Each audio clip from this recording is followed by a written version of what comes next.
Here, we'll continue with our identity package. And here is the vector lemon that we created last time with the gradient mesh from this photograph.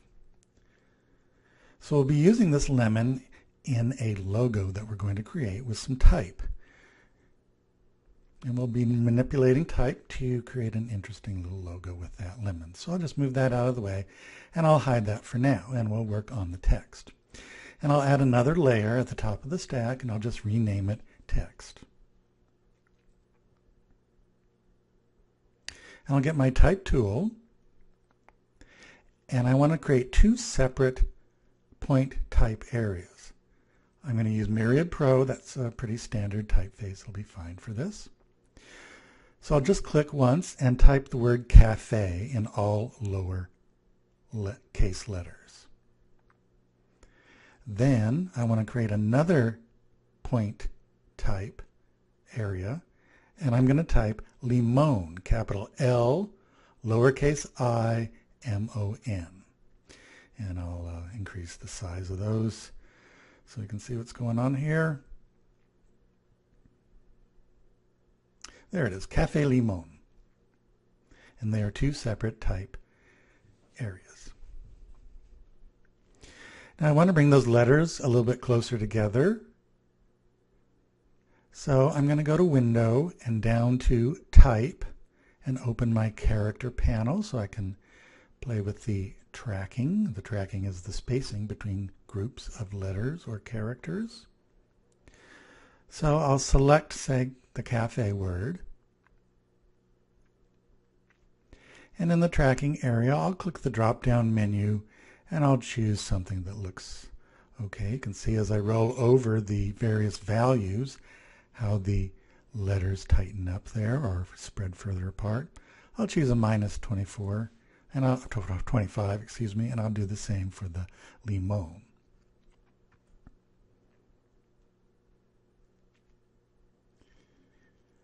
So that's looking a little bit better. Now I want to arrange these words in a specific way.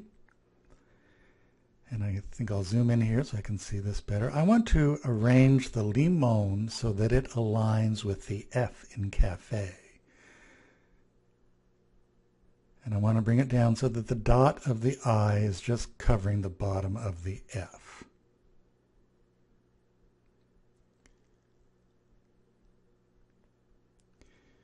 So I'm just kind of playing around with it, getting it aligned and then making sure that that dot in the I of limon covers up just the bottom part of the F in cafe. So now we're going to turn the text into outlines. And when we do that, it will no longer be text, so we can't manipulate it with the character panel, and instead it becomes an object.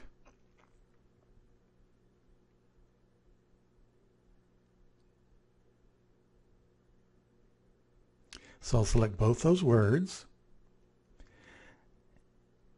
And in the control panel, I'll choose type and then down to create outlines.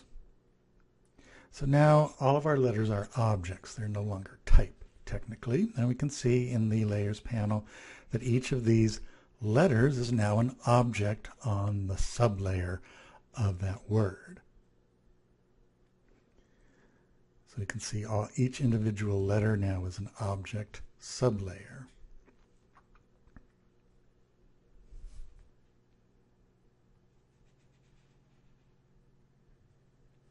And I think I still want to maybe move some of these letters closer together.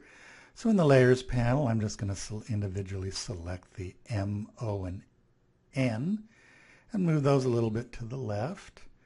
And I'll select just the O and the N in the layers panel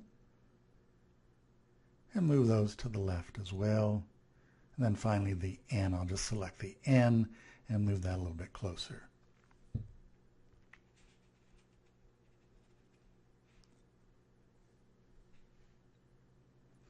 Now I want to select the uppercase L and move that around a little bit. I want to move it so that the top of the L aligns with the descender of the lowercase a, and then I want to move it down so that it's aligned with the top of the lowercase I.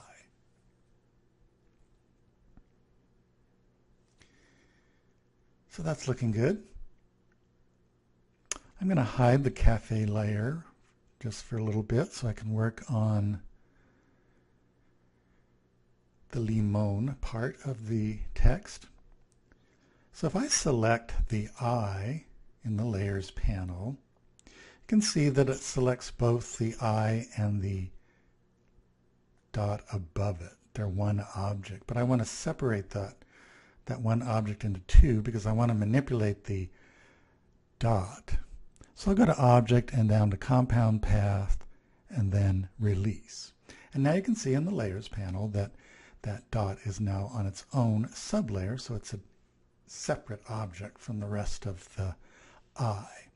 And I can use my Direct Selection tool. I'll zoom in for a little bit. I want to turn this dot into a kind of a leaf shape. So I'll get my Direct Selection tool, and then I'll select just that topmost point of the circle, and I'll drag up and to the right a little bit to create a sort of a leaf shape. Very simple and basic. It's not anything special. And then I want to fill that leaf shape with green. Oops, I filled everything with green.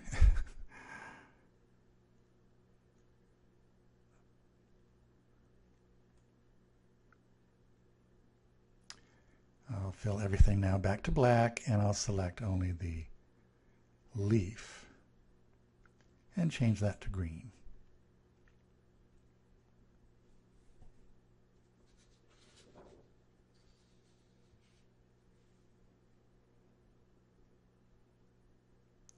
Now I'll zoom in a little bit, and I want to manipulate the L a little bit so that it integrates better with the rest of those letters.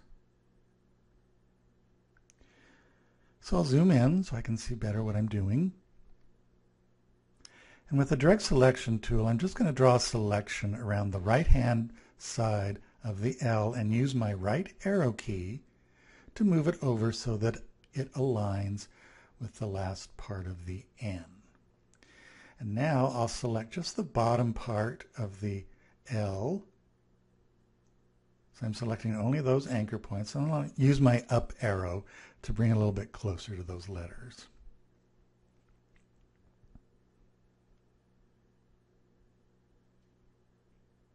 That looks better.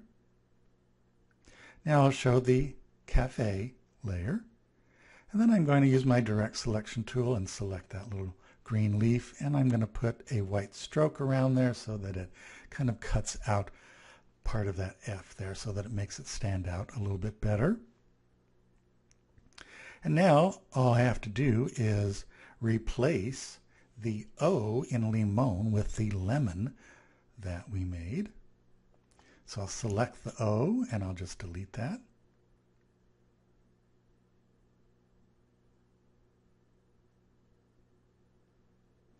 And now I'll get the lemon and select it. Of course, I'll have to make it much smaller.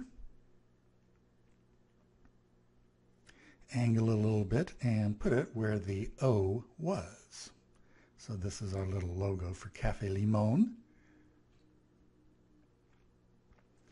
So I'll have to make it quite a bit smaller, turn it around a little bit and nestle it in there so that it looks good in there.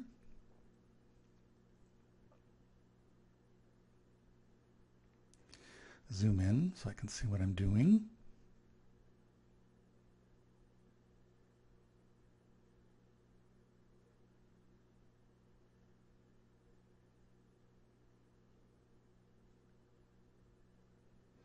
And just a little bit more, and I think we've got it. So that's a nice little logo. Now all I need to do is add an address of some sort just underneath that L, and I'm going to use all uppercase letters because uppercase letters will form a nice block of text. They don't have any ascenders or descenders. And I'll make it fairly small. I'll just put in any address.